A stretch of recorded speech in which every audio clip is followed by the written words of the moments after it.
আজকে আমি পুঁই শাক দিয়ে ডিম ভাজবো। তার জন্য পুঁই শাক, কলমি শাক নিচ্ছি। আর পুঁই শাকটা আমাদের বাগানের। তো দেশি ডিম, পিঁয়াজ, মরিচ কুচি করে নেওয়া লাগবে। আর কুচি করে নিচ্ছিও দেখেন বন্ধুরা। আর আমার ছেলের অনুরোধে আজকের এই ডিম ভাজাটা শাক দিয়ে। সে শাক খেতে চায় না, অনেক বিরক্ত করে। আর তার জন্য সবকিছু একসঙ্গে নিয়ে মাখাচ্ছি।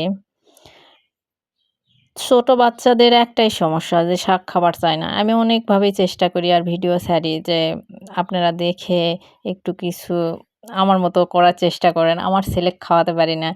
এখন দেশি ডিম দিয়ে মাখায় নিব। মাখানোর পর প্যানটা দিব। যেহেতু আমি চুলায় রান্না করি, তো চুলায় রান্না করতে গেলেও অনেক ভেজাল হয়। তো এই তো ডিমটা দিলাম। তো সুন্দর একটা কালারও চলে আসছে। একটু ঢেকে দেওয়া লাগবে। ঢেকে দিলে ডিমটা ফুলে। আর ঢেকে না দিলে ওইরকম হয় না। তো দেখেন এইবার কালারটা অনেক সুন্দর আসছে। আর আমার ভাজাও হয়ে গেছে। আমার ছেলেকে এখন খেতে দিব।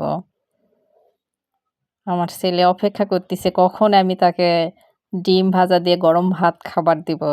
তো দেখেন ও অনেক খুশি হবে এই খাবারটা নিয়ে।